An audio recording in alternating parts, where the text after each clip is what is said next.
반갑습니다. 자, 지난 주일날 했던 내용을 잠깐 복습하고 오늘 23문을 나누도록 하겠습니다. 지난주에 이제 우리가 예수님에 대해서 어떤 상태에서 예수님께서 우리를 구원하신가라는 부분을 이제 다루었었는데, 특별히 예수님 안에는 예수님이라는 한 인격 안에 신성과 인성이 연합되어 있어서 그 연합은 이제 영원한 연합이고, 그 연합으로 말미암아 모든 사역을 이루시는데, 그렇기 때문에 그 사역에 있어서 실패할 수도 없지만 실패할 가능성조차 없다라고 이제 명시를 했어요. 자, 여러분들이 이제 생각해 봐야 될 부분 중에 하나가 뭐냐면, 성경을 한번 잘 생각해 보십시오. 성경에 하나님의 작정이 나와 있습니다.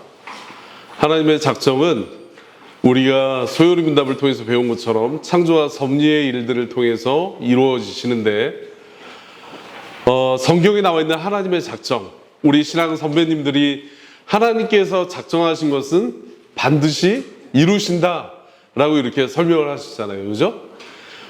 그렇다면 성경에 나와 있는 여러 작정들이 있는데, 그 중에 아주 작은 작정부터 해서 그리스도를 중심으로 한 구원의 큰 작정까지 여러 작정들이 있습니다. 그럼 제가 여러분들한테 이제 질문하고 싶은 게 이거예요.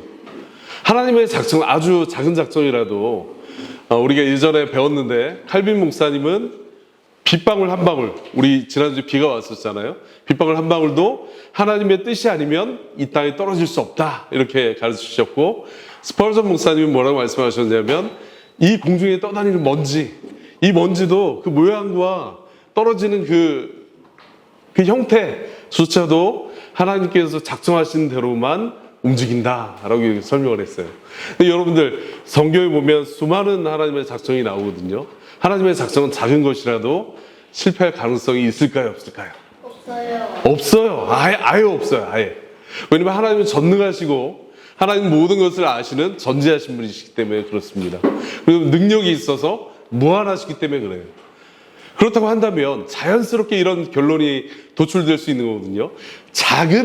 하나님의 아주 작은 작정, 예를 들어서 풀이 자라나게 하신다거나, 아까 말한 것처럼 먼지가 움직이는 그 방향성조차도 하나님이 계획하신 아래 움직인다라고 한다면, 큰 작정, 제일 성경을 통해서 발견될 수 있는 가장 큰 작정인 그리스도의 구원사역, 구속사역은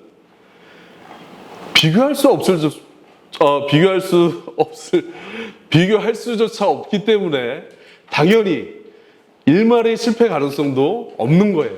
너무나 당연한 거예요. 그죠? 물이 위에서 아래로 흐르듯이 정말 당연한 비결로 모여지는 것입니다. 자, 오늘 23문을 같이 나누도록 하겠습니다. 제가 읽겠습니다. 그리스도께서 우리의 구속자로서 무슨 직분을 행하십니까? 그리스도께서는 우리의 구속자로서 선지자, 제사장, 왕의 직분을 행하시되 낮아지시고 높아지신 두 가지 지위에서 행하십니다. 네, 예수님의 직분에 대해서 이제 배우게 될 텐데, 특별히 선지자의 직분, 제사장의 직분, 왕의 직분.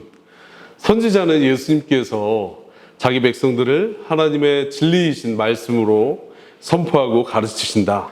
제사장은 예수님께서 우리 죄를 속하시고 또 자신을 친히 온전한 제물로 주셨잖아요. 단번에 우리 죄를 사하는. 그래서 우리는 이제 계속 구약에서 나왔던 것처럼 매번 제사를 드릴 필요 없이 예수님께서 단번에 자기를 속죄 제물로 주셨기 때문에 더 이상의 제사가 필요 없는 거예요.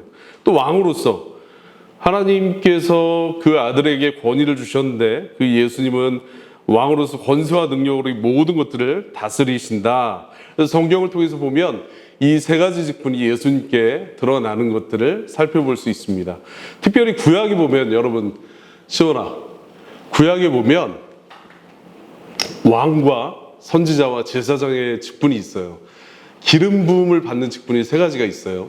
하나님 앞에서 공적으로 그 일을 수행하기 위해서 그 일을 시작하기 전에 기름 부음을 받는 거예요. 사람들 앞에서. 이 사람은 왕으로서 세워졌습니다. 이 사람은 제사장으로서 세워졌습니다. 이제 앞으로 제사장의 일을 할 것입니다. 이 사람은 선지자로서 세워졌습니다. 그렇기 때문에 앞으로 선지자의 직분을 수행할 것입니다. 라고 공적으로 공표하는 그 자리에서 기름을 머리에 붓습니다. 뭐 다윗 왕도 그랬고 사울 왕도 그랬고 선지자들도 마찬가지예요. 아론 제사장도 그랬고 그 이후에 있는 모든 제사장이 다 기름 부음을 받았어요. 공적으로 이 일을 위해서 구별됐다라는 것들을 보여주기 위해서 기름 부음을 받는 거거든요. 근데 우리 예수님은 예수님의 이름에 주 예수 그리스도라고 이렇게 우리가 배웠어요. 근데 그 그리스도라는 말이 이런 의미를 담고 있는 거예요. 기름 부음을 받은 자. 또 두 번째로 자기 그 백성을 죄에서 구원할 메시아라는 뜻을 갖고 있어요. 그래서 예수님도 동일하게 그리스도, 그러니까 기름 부음을 받은 분으로서 그 기름은 실제적으로 사람들이 받는 기름을 머리에 부음을 받는 것은 아니지만 성령의 충만한 기름 부으심을 받으심으로 공생애를 시작하신 거예요. 그래서 예수님께도 명백하게 그 세 가지 직분이 드러나십니다. 우리의 중보자 또 중재자로서 예수님께서 그 세 가지 직분을 다 행하시거든요. 왕의 직분도 행하시고 제사장의 직분을 행하시고 선지자의 직분을 행하시는 거예요. 근데 그 다른 인간들과 같지 않고 예수님 어때요? 신적인 권위로 하시기 때문에 온전한 직분을 행하신다라고 볼 수 있는 거예요. 성경을 통해서. 자, 그런데 이 소요리문답에서 두 가지를 더 추가해서 얘기를 하고 있어요. 그게 뭐냐면 예수님이 이 세 가지 직분을 온전히 행하시는데 낮아지신 상태에서 또 높아지신 상태에서 두 가지 지위에서 행하신다라고 하는 거예요. 낮아지시는 상태는 뭐냐면 예수님이 이 땅에 우리의 인간의 몸을 입고 땅에 오셨을 때부터 이루신 모든 그 직분들, 그 다음에 높아지신 상태에서 행하시는 건 뭐냐면 예수님께서 우리의 죄를 대신해서 십자가에서 돌아가신 다음에 부활하시고 또 부활하시고 지금 예수님께서 어디 계십니까? 우리 큰가오리 예수님 지금 어디 계세요? 예, 천국에도 계시고 또 작은가오리 사도신경이 뭐라고 고백하고 있죠? 사도신경 한번 생각해봐요. 한번 본디오 빌라도에게 고난을 받으시고 십자가에 죽으신 다음에 부활하신 다음에 어디에 계세요 지금? 하나님 우편에 앉아 계신다. 그거를 이제 신학적인 용어로 어려운 말로 승귀라고 해요. 그러니까 높아지시고 귀하게 존귀하게 되셨다라는 그런 뜻인데 그 승귀한, 그러니까 높아지신 상태에서도 세 가지 직분을 행하신다. 이 땅에 계실 때도 예수님을 바라보면 그 세 가지 직분이 드러났는데 지금 부활하시고 하나님 우편에 계시는 상태에서도 여전히 그 직분을 우리를 위해서 행하고 계신다. 왜냐하면 예수님은 우리를 대신하는 중보자로서 중재자로서 이 일들을 감당하고 계시기 때문이에요. 그래서 우리가 그 신인성의 연합 교리부터 시작해서 여기까지 왔는데 이 모든 것들이 뭐예요? 예수님이 신인성 연합이 돼야만 했던 이유가 뭐예요? 저와 여러분들을 위해서 하셨던 하나님의 놀라우신 구원 방법인 거예요. 그러니까 우리는 이 예수님을 바라볼 때마다 예수님이 어떤 분이신가를 잘 생각해보고 깊이 묵상해보고 그 예수님을 계속 바라보면서 기도하는 일이 필요한 거예요. 믿음으로 예수님을 붙들게 해주십시오라고 하나님 앞에 간구하는 게 필요한 겁니다.